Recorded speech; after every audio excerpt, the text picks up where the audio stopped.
So part of de-winterizing your camper is removing your cover if you put one on. We have an Adco cover. This is a 20-foot cover that covers our camper. And this is actually only the second season that we've used it. And you can see it's starting to rip through. So we're glad we bought the warranty because I think this thing was about 300 bucks.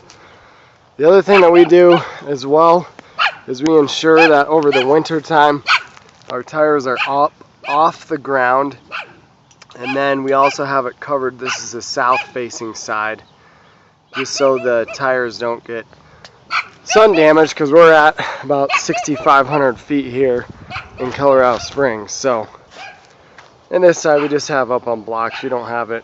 This is the north side, so it doesn't get any sun. Alright, part of de-winterizing, I guess this could be considered winterizing. We had a problem with some mice in a pop-up camper. They got inside and just completely destroyed our pop-up camper that we had before. So what we did, we put little glue traps. Sorry if you don't like those, but sorry. We had very bad problems, and mice cost us thousands of dollars in damage, so I don't care if I use those. And then we also put just dryer sheets down, and we put them everywhere. That's supposed to scare them away, or I don't know if it's a scent or what, but I've read from a lot of places that helps keep them away. So that's what we did in here. We're going to clean all those up. Nice thing about using the dryer sheets is that it smells real fresh in here when you open it up, which it does right now. Alright guys, so I'm going to show you how to de-winterize your camper here. So we are going to be doing this on our Starcraft Launch 16 RB. So I'm going to show you guys the supplies that we're going to need before we get started. So first thing that you're going to need is the Spring Fresh Cleaner. This is a water system cleaner and deodorizer. I'll show you guys how much of this to use and whatnot here in a little bit.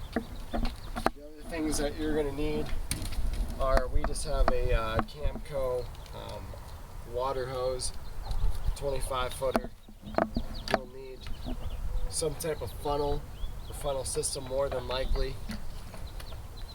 And then you're going to need a 1/2-inch socket set with an extension, and then a 15th, 16th socket on the end there. So this may range. This is the one that we use to drain our water heater plug, so your socket may be a little bit different, but that's the one that we're going to use. So right now the system has RV antifreeze in there, so the first thing we're going to do is just get all that stuff drained out, and I'm going to show you guys how to do that. Fine. Alright, so we're going to start with draining the water heater. You can either start here or your black and gray tanks, doesn't really matter. But so right here we have our nylon water heater plug, if you can kind of see it. Every camper is different. You may or may not have a nylon one, but we do. So what we're going to do is we're going to just loosen this guy up. And again, there's going to be RV antifreeze that's going to come out. Now this stuff's non-toxic, so it doesn't really matter where it goes. I'm not going to try to catch it or anything with our bucket. And then we're just going to let that guy drain. We didn't put a whole lot in here, but you can kind of see the pinkish color here. Right, that's all the RV antifreeze. And again, we don't have a whole heck of a lot in here. Alright, and then we're going to just let this drain out. We're going to keep this plug off.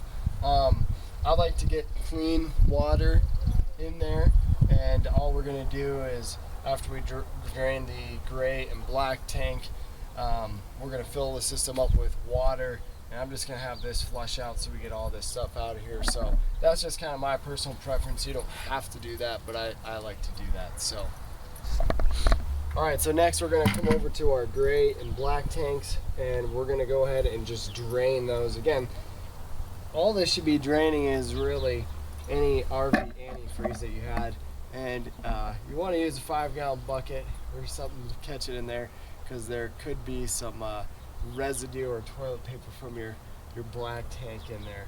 And then what we'll do, we'll catch all this and then we'll just flush it down the toilet.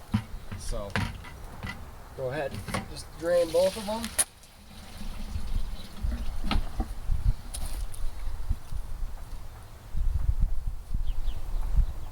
Doesn't look like it's too thick.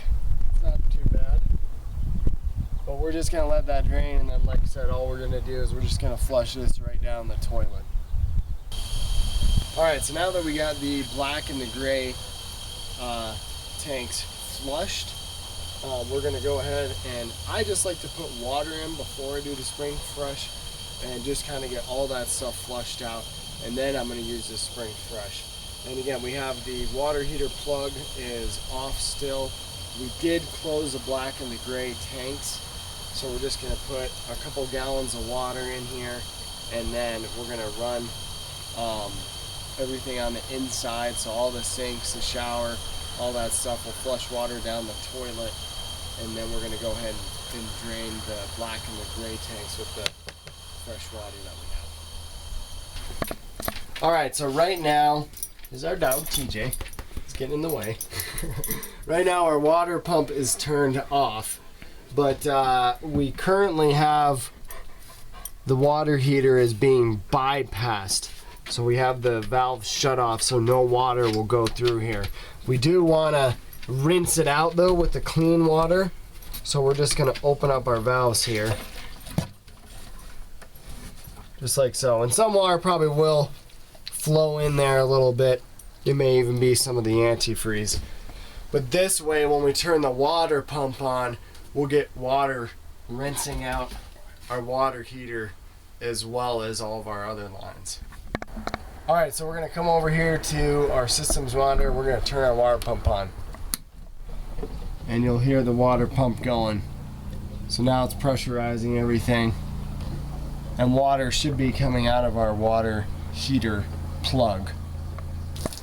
Alright, so you can see now we have clean water is coming out. It's still a little bit pink, so we're just going to run as much water through here as we need so we don't see the pink anymore. So we're just going to keep the water pump on and just have water continue to drain out of the water heater here. Alright, so we now that our water heater is drained out, we went ahead and put the bypasses on again. We turned the water pump on, so now we're just going to flush out all of our drains. We're going to come over here to our sink. You can see all that pink, and then almost immediately comes out clear. We're just going to let that run. And then if you come on over into the bathroom here, we're going to do the same thing with all of our other everything else. You can see in the toilet we have that pink, it's already running clear.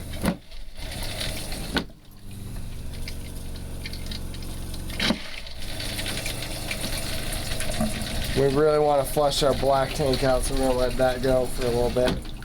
Come over here to our shower, we do the exact same thing.